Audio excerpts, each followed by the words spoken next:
예수 내가 알기 전 날 먼저 사랑했네.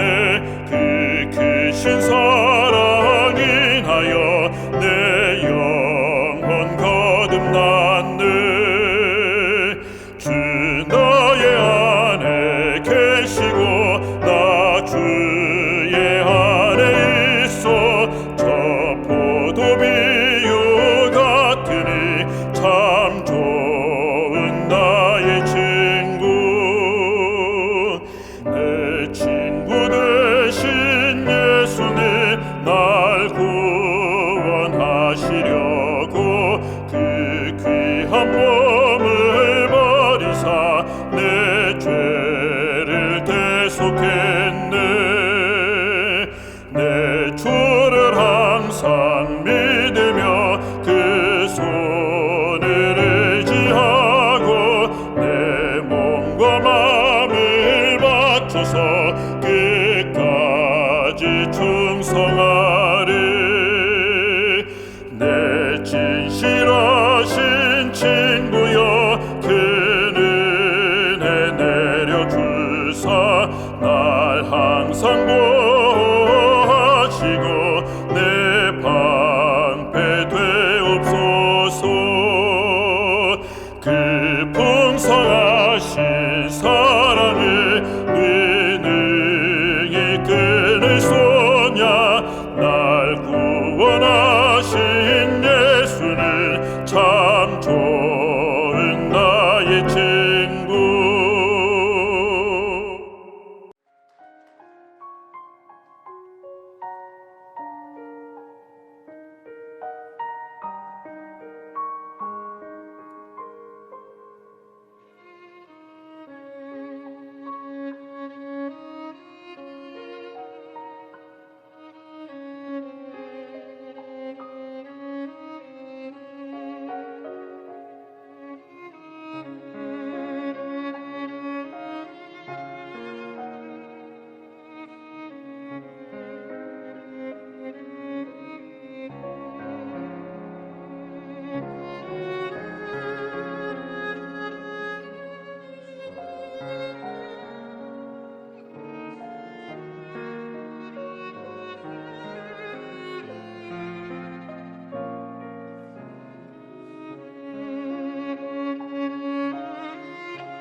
안녕하십니까 재림 성도 여러분. 하나님의 특별하신 은혜가 함께하기를 소원합니다. 살아가면서 우리는 어떠한 일의 시점이 우리가 바로 체험할 만한 긴급한 시점이 아닌 경우 그 일의 중대성에 대하여 잘 체감하지를 못합니다. 당장 우리에게 무언가 큰 변화를 가져다 줄 어떠한 영향력이 보이지 않을 때에 그렇습니다. 그런데 오늘 우리가 살펴볼 요한계시록 14장 6절부터 12절에 나타나는 영원한 복음의 특성이 바로 그렇습니다. 이 복음은 창조 이후 인간의 타락에서부터 기원하여 수천 년의 지구 역사 동안 지속되고 있는 하나의 아주 긴 그런 이야기입니다. 그렇기 때문에 우리는 이 긴 이야기의 파급 효과에 대한 체감을 잘 하지 못합니다. 믿음의 상상력이 뛰어난 일부 사람들을 제외하고 말입니다. 당장에 떡이 나오거나 밥이 나오는 게 아니기에 우리에게 그다지 영향을 미치지 못하는 것처럼 보입니다. 그렇다면 영원한 복음을 오늘을 사는 우리가 좀 더 체감적으로 느낄 수 있는 방법은 없는 것일까요? 오늘은 영원한 복음의 선포라는 제목으로 말씀을 드리려고 합니다.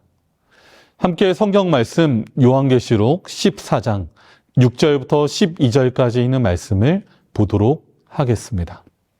또 보니 다른 천사가 공중에 날아가는데 땅에 거하는 자들 곧 여러 나라와 족속과 방언과 백성에게 전할 영원한 복음을 가졌더라. 그가 큰 음성으로 가로되 하나님을 두려워하며 그에게 영광을 돌리라. 이는 그의 심판하실 시간이 이르렀음이니 하늘과 땅과 바다와 물들의 근원을 만드신 이를 경배하라 하더라. 또 다른 천사 곧 둘째가 그 뒤를 따라 말하되 무너졌도다 무너졌도다 큰 성 바벨론이여 모든 나라를 그 음행으로 인하여 진노의 포도주로 먹이던 자로다 하더라.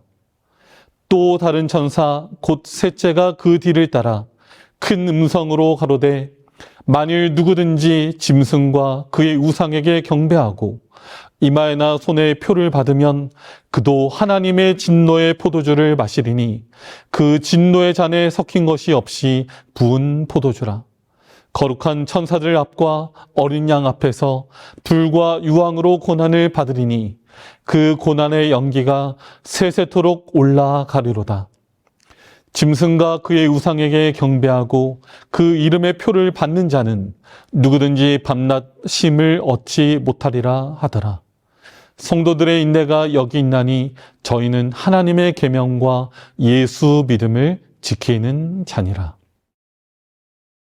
계시록 14장 6절은 한 천사가 공중에 날아가는데 땅에 거하는 자를 곧 여러 나라와 족속과 방언과 백성에게 전할 영원한 복음을 가졌더라라고 말하고 있습니다. 계시록 13장에 나타난 짐승의 세력에 대항하기 위해서 하나님이 하시는 일을 기록한 장이 바로 요한계시록 14장입니다. 특별히 우리는 계시록 14장 1절부터 6절에 있는 말씀을 통해서 어린 양과 14만 4천이 시온산 정상에 서 있는 상징적인 승리의 장면과 그들이 하나님을 사랑하고 이웃을 사랑하는 데 있어서 사랑 안에서 흠이 없는 자들임을 보게 됩니다.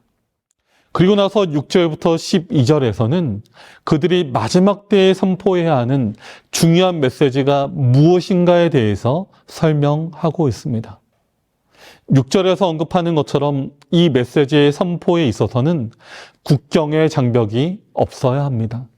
즉 지리적 장벽을 넘어서 전진하라는 메시지입니다. 또한 언어의 장벽을 넘어야 합니다.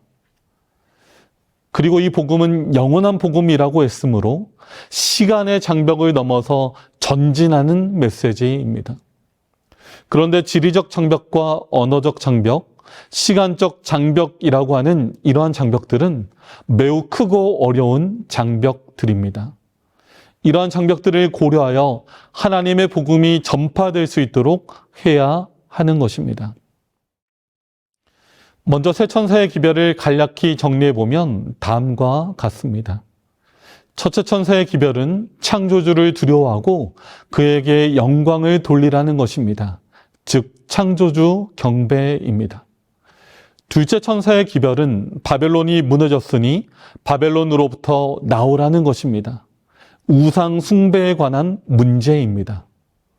셋째 천사의 기별은 짐승의 표를 받지 말고 하나님의 안식으로 초청하는 것입니다. 바로 하나님과의 관계에 대한 표현입니다.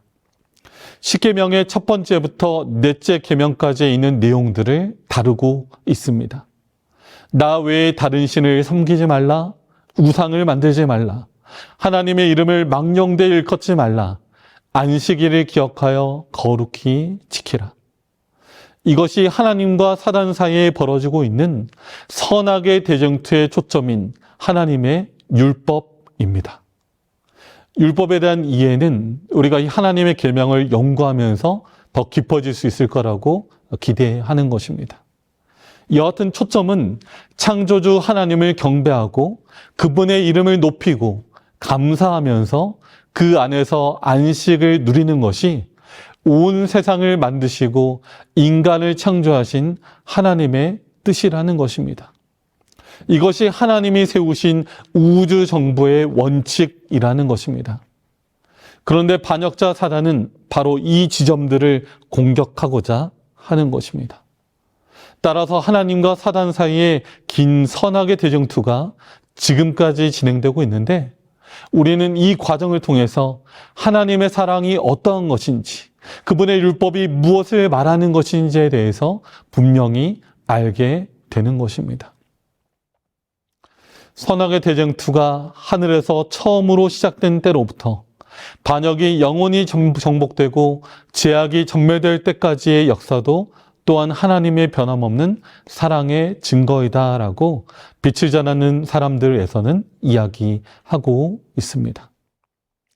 그런데 창조 당시부터 지금까지 선포되고 있는 이와 같은 하나님의 메시지, 영원한 복음을 각 시대의 지리적 장벽, 언어적 장벽, 시간적 장벽을 넘어서 어떻게 전하는가가 오늘 우리들이 고민해야 될 문제이며 사명인 것입니다. 먼저 복음이라는 용어를 살펴보면 이것은 헬라어로 유앙겔리온이라고 하는데 우리말로 직역하면 복된 소식 또는 기쁜 소식이라고 할 수 있습니다. 특별히 그리스와 페르시아 사이에 벌어졌던 마라톤 전쟁에서 그리스가 이 전쟁에서 승리했다는 소식을 가지고 40여 킬로미터를 쉬지 않고 달려서 아테네 시민들에게 전한 승전보가 바로 유앙겔리온이라는 동일한 단어입니다. 따라서 그리스도인들은 이러한 승리의 메시지를 가지고 사는 사람들입니다.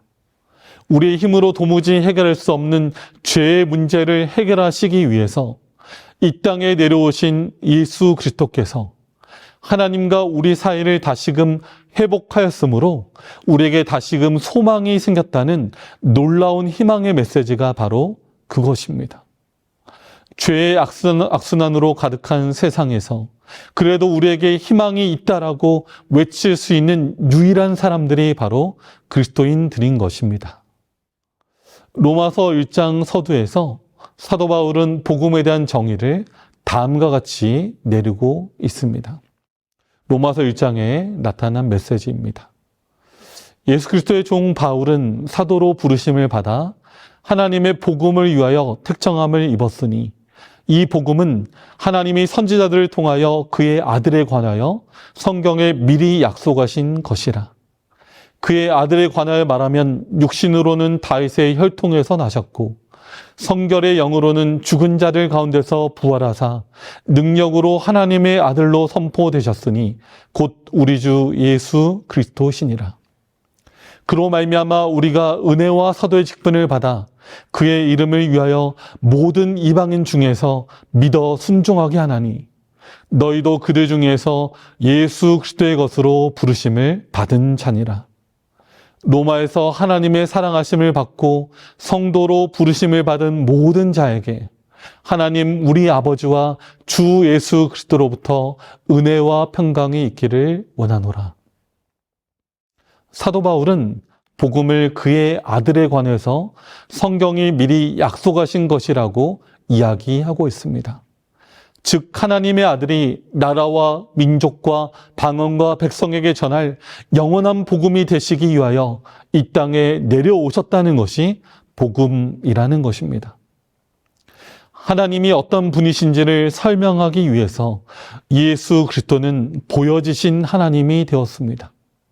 그래서 예수님은 하나님을 보여달라는 빌립에게 내가 이토록 너희와 함께 오래 있었으되 아직도 하나님을 보여달라고 하느냐고 하는 대화가 성경에 기록이 되어 있습니다. 예수님은 지리적, 언어적, 시간적 장벽을 넘어서 이 땅에 복음을 전하기 위해서 오신 분이 되신 것입니다. 우리는 그러한 예수 그리스도의 삶과 죽음과 부활을 통하여 믿음으로 하나님의 성도가 되었습니다. 복음은 예수 그리스도의 삶 자체이며 인류를 위해 부어진 하나님의 놀라운 사랑의 스토리입니다. 우리는 그 사랑 안에서 부르심을 입었습니다. 초대교회는 그 사명 안에서 전진하였던 것입니다. 그리고 동일하게 이러한 책임을 마지막 시대의 남은 자손에게도 요한계시록은 부여하고 있습니다. 라오디게아 메시지는 성토되고 있다. 이 메시지의 모든 국면을 어디든지 섭리가 길을 열어주는 대로 사람들을 찾아가 전하라. 믿음으로 말미암는 의와 그리스도의 의는 멸망하는 세상에 제시되어야 할 주제들이다라고 영문 성경 주석에서는 이야기하고 있습니다. 믿음으로 말미암는 의에 대한 메시지, 예수 그리스도께서 이루신 자아 겸비의 모본을 따라 자신을 순종의 길로 이끄는 모든 하나님의 백성들에게 하나님께서는 놀라운 성화의 능력이 저들 안에 역사하여 삶의 변화로 인도한다고 말하고 있습니다. 각 시대마다 예수 그리스도의 성육신의 모본을 따라 많은 그리스도인들이 영원한 복음의 메시지를 가지고 지리적, 언어적, 시간적 장벽을 뛰어넘기 위해서 노력해 왔습니다. 이러한 장벽을 뛰어넘어 복음을 전파해온 역사가 바로 기독교의 역사입니다. 우리가 잘 아는 것처럼 사도 베드로도 이와 같은 장벽을 넘지 못하고 애를 먹던 때가 있었습니다. 고넬료의 초청을 받기 전 그가 기도하던 옥상에서 하나님께서는 3번의 환상을 통하여 베드로가 그 마음의 편견을 깨뜨리도록 여러 번의 가르침을 주셨습니다.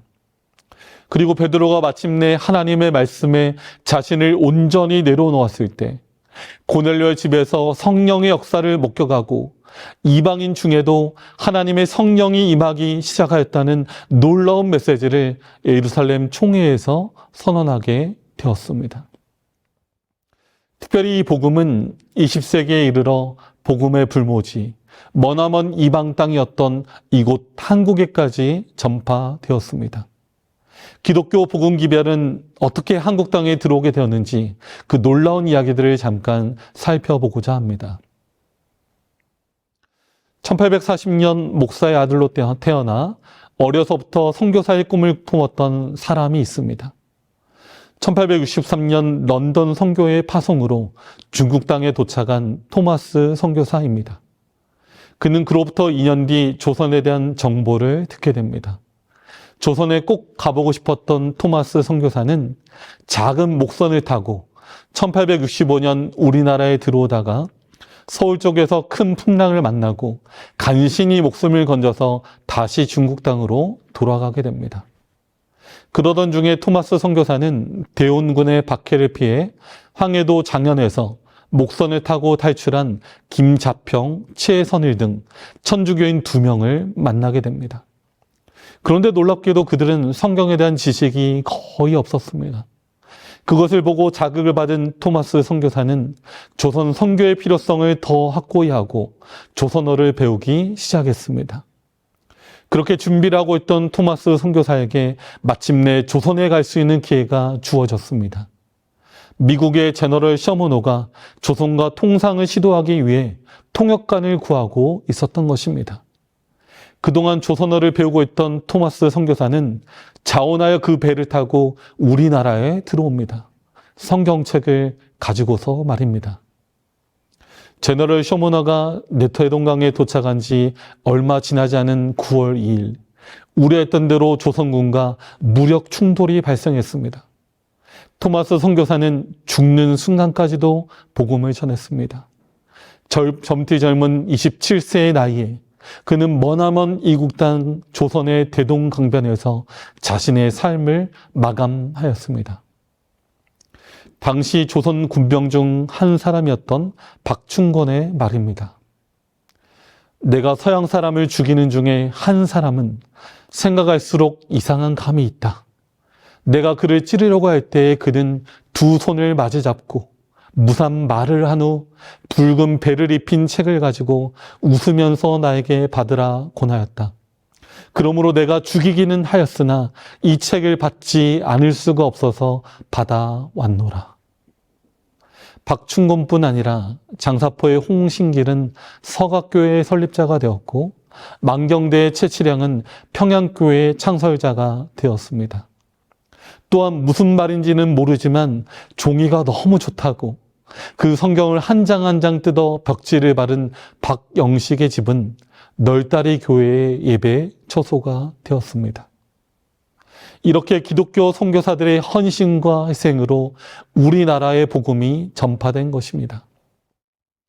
당시 조선에 대한 보고서를 살펴보면 다음과 같습니다. 조선은 미개하고 더럽기 짝이 없는 가난한 나라. 조선은 국민 대부분이 가난하여 굶어 죽는 일이 태반인 나라. 조선은 외교적으로 위험해서 일본과 중국이 계속 위협하고 있고 러시아도 한몫 보겠다고 으르렁대고 있는 나라. 조선은 정치적으로도 불안해서 왕실의 권력 다툼이 치열한 나라. 조선말은 영어와 달라서 배우기 너무 어려운 나라. 하나님은 이런 상황 속에서도 조선을 사랑하여 이곳에서 목숨을 바친 선교사들을 허락하셨고 지금 우리는 그 복음의 영향력 안에 살고 있습니다. 영원한 복음은 모든 장벽을 넘어 전진하는 하나님의 생명의 메시지입니다. 죄의 악순환 속에서 살아가는 불쌍하고 미련한 인생들에게 주신 유일한 희망의 기별입니다. 우리나라의 복음을 전한 선교사들처럼 우리도 이 시대를 향한 복음 전파의 적극적인 요청을 받고 있습니다. 엘리자베스 첸이라는 분이 쓴 십자가의 하나님이라는 글을 소개하고자 합니다. 십자가의 하나님. 주위가 고요한 침묵이 흐를 때마다 밤낮 나는 신음소리를 듣고 놀랜다. 맨 처음부터 그 소리는 십자가에서 들려왔다. 나가서 살펴보다가 십자가 위에서 고통당하는 사람을 발견했다. 내가 당신을 내려드리지요. 내가 말하면서 그의 발에서 못을 빼고자 했으나 그는 말했다. 그대로 두시오. 왜냐하면 온 세상 모든 남녀노소가 다 함께 와서 날 끌어내리기 전에는 난 내려갈 수 없소. 나는 말했다. 그렇지만 당신의 신음소리를 차마 듣고만 있을 수 없는데 어찌할까요? 그는 대답했다. 세상에 나가서 만나는 모든 사람들에게 말해주시오.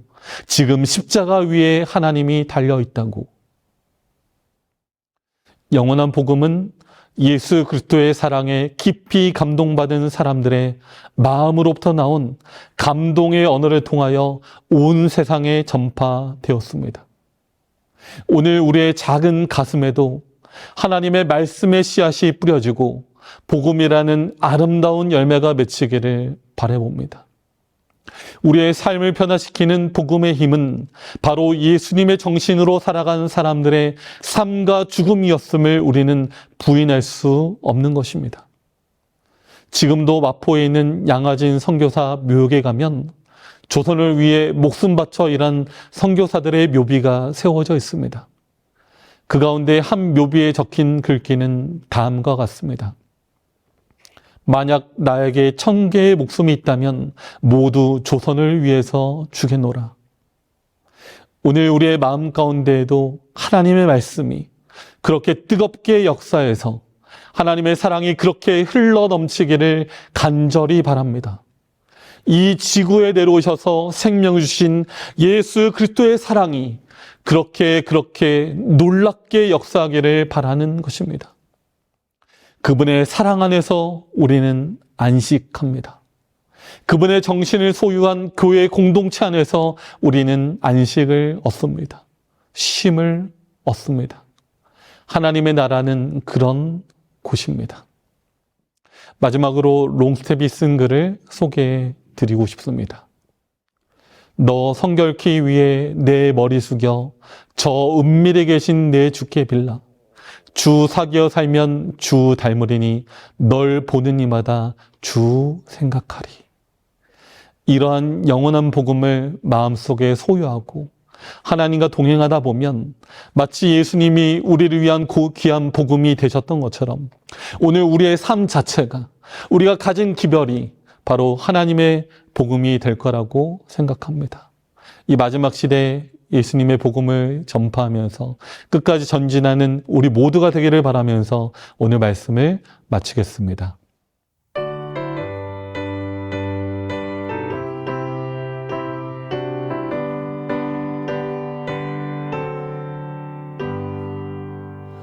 찬송 부르고 주를 전하며 남은 세월 지낸 후에 주님 오셔서 나를 부르면 영광 중에 나아가리. 열린 천국 문 내가 들어가 십자가를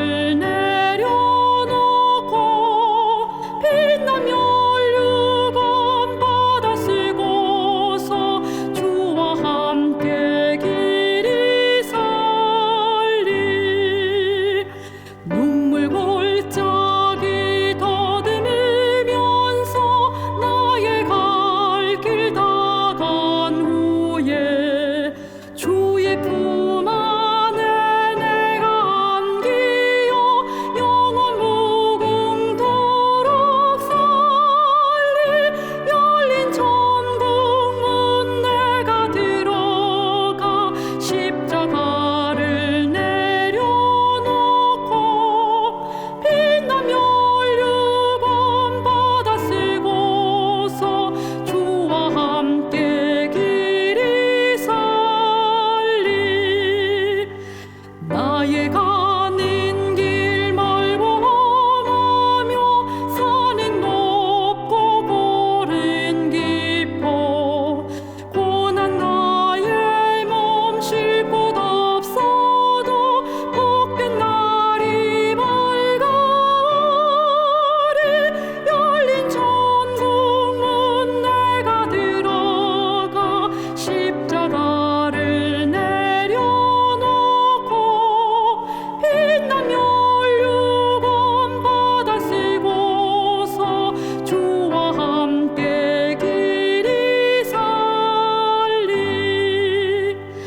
한숨 가시고 죽음 없는 날 사모하며 기다리니 내가 그리던 주를 배울 때 나의 기쁨 넘치리라. 열린 천국 문 내가 들어가 십자가를 내려놓고 빛나며 율법 받아 쓰고서 주와 함께 길이 살리.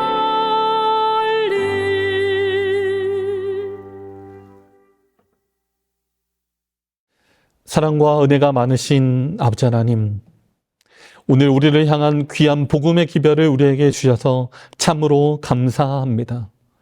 예수님께서 2000년 전 이 땅에 내려오셔서 우리와 함께 생활하시며 십자가에 달리셨던 그 영원한 복음이 오늘 우리의 마음속에 자리 잡고 우리를 변화시키는 기별이 되도록 하나님 인도하여 주시옵소서. 여전히 십자가에서 우리를 초청하시고 우리를 향해서 우리를 끊임없이 말하시는 그 놀라운 하나님의 사랑이 오늘 우리의 마음속에 들려올 때 우리가 그 주님의 음성을 순종하며 따라갈 수 있도록 하나님 도와주시옵소서. 시간과 언어와 지리적 장벽을 넘어서 이 복음을 전파할 수 있도록 우리에게 도전하는 마음 허락하여 주시옵소서.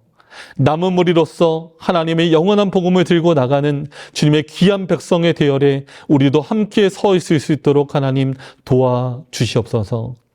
우리를 사랑하시는 예수님, 오늘도 우리를 변화시키시고 우리를 하여금 희망의 기별을 주신 그 하나님께 감사하면서 찬양하면서 나가는 우리 모두가 되도록 도와주옵기를 예수님 귀하신 이름으로 간절히 기도드리옵나이다. 아멘.